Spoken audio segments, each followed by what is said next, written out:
जय श्रीमन नारायण दोस्तों। आज आप लोग सुनेंगे वैशाख महात्म्य कथा के 14वें अध्याय को। जिन भी भक्तगणों ने पिछले अध्याय नहीं सुने हैं वो हमारे चैनल पर जाकर सुन सकते हैं। दोस्तों, 14वें अध्याय में ऋषि दुर्वासा के दो शिष्यों की कथा के बारे में बताया गया है। कथा को पूरा जरूर सुनिएगा। श्रुतदेव जी कहने लगे, मेष की संक्रांति में वैशाख मास में प्रातःकाल स्नान करके मधुसूदन भगवान का पूजन करके जो इस मनोहर कथा को कहते हैं या फिर सुनते हैं वह सीधे विष्णु लोक को जाते हैं। जो दुर्बुद्धि होती हुई कथा को छोड़कर अन्य काम में लग जाते हैं वे लोग नरक में जाकर पिशाच की योनि पाते हैं। तो कथा को कभी भी बीच में छोड़कर नहीं जाना चाहिए, कथा को पूरा जरूर सुनना चाहिए। यहाँ हम एक प्राचीन इतिहास कहते हैं जो पाप दूर कर धर्मवर्धक और पवित्र करने वाला है। प्राचीन काल में गोदावरी के किनारे ब्रह्मेश्वर क्षेत्र में ब्रह्मनिष्ठ बड़े परमहंस दुर्वासा ऋषि के दो शिष्य रहते थे। वे सदा उपनिषद शास्त्रों के निष्ठावान थे। उन्हें किसी से भी कुछ अपेक्षा नहीं थी। भिक्षा मांगकर जो कुछ उन्हें मिलता उसी को खाकर पर्वत की गुफा में पड़े रहते। ये दोनों तीनों लोकों में सत्यनिष्ठ और तपोनिष्ठ नाम से विख्यात थे। इन दोनों में सत्यनिष्ठ तो श्रोता और वक्ता न हो तब भी सदा कर्मों में करता रहता, भगवान की कथा में ही तत्पर रहता था।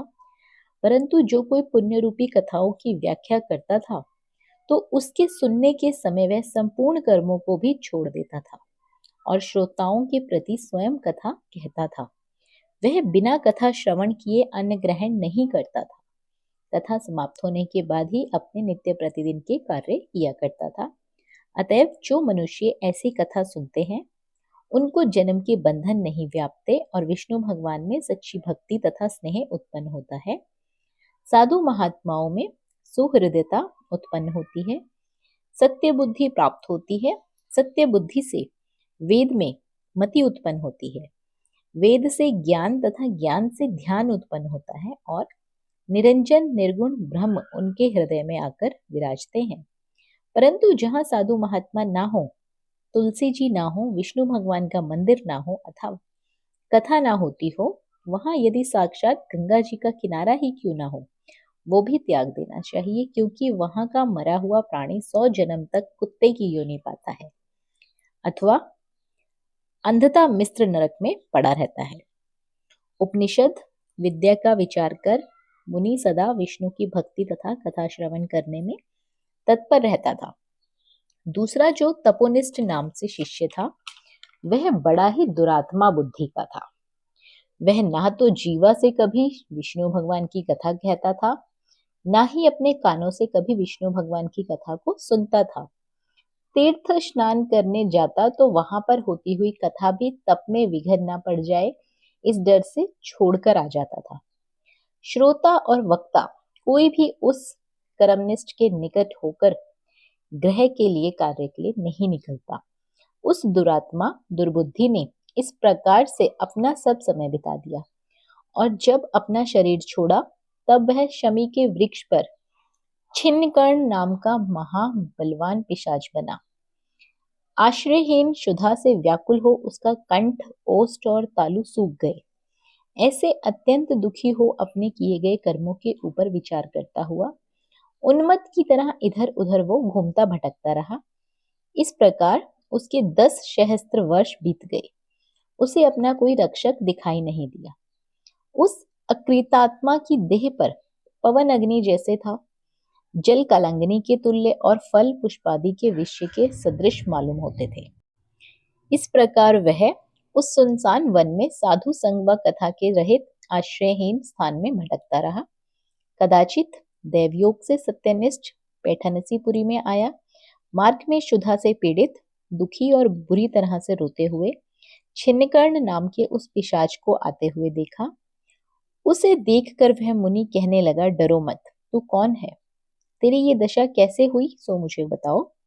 अब यहाँ से आगे तुझे कोई भी दुख नहीं होगा। सत्यनिष्ठ के ऐसे आश्वासन देने पर छिन्नकर्ण अत्यंत व्याकुल हो कहने लगा, हे प्रभु, मैं दुर्वासा का शिष्य तपोनिष्ठ नाम का यति हूँ। मैं ब्रह्मेश्वर क्षेत्र का निवासी हूँ। कर्मों के लोप हो जाने के भय से मैंने अपनी दुर्बुद्धि से महात्माओं की होती हुई विष्णु कथा का आदर नहीं किया। उसी कर्म के घोर परिणाम से मेरी मृत्यु हुई है और मैं छिन्नकर्ण नाम का पिशाच बनकर इस दुख से अत्यंत व्याकुल हूँ। आज मेरे ऊपर सब देवता, गुरु और साधु संतुष्ट हरि भगवान मेरे ऊपर प्रसन्न है। जो आपके दर्शन हुए, इस प्रकार छिन्नकर्ण त्राही त्राही करता हुआ उनके चरणों पर गिर गया। तब दयाल महायशस्वी दयालु सत्यनिष्ठ ने दोनों हाथों से उसे उठा लिया और अपने सुकृत का पुण्य तथा वैशाख महात्म्य का क्षण भर सुनने का फल, जिसके प्रभाव से उसके पाप तत्काल ही दूर हो गए।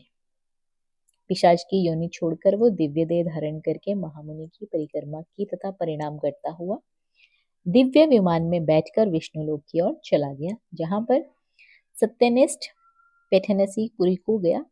शुद्धदेव जी बोले, जहां शुभ फल देने वाली, सब लोगों के पाप दूर करने वाले विष्णु भगवान की कथा होती है, वहां सब तीर्थ और अनेक क्षेत्र आ जाते हैं और वहां के हाथ से निवासियों की मुक्ति रहती है। इसमें कोई भी संदेह नहीं है। इस प्रकार से वैशाख महात्म्य कथा का 14वां अध्याय समाप्त होता है।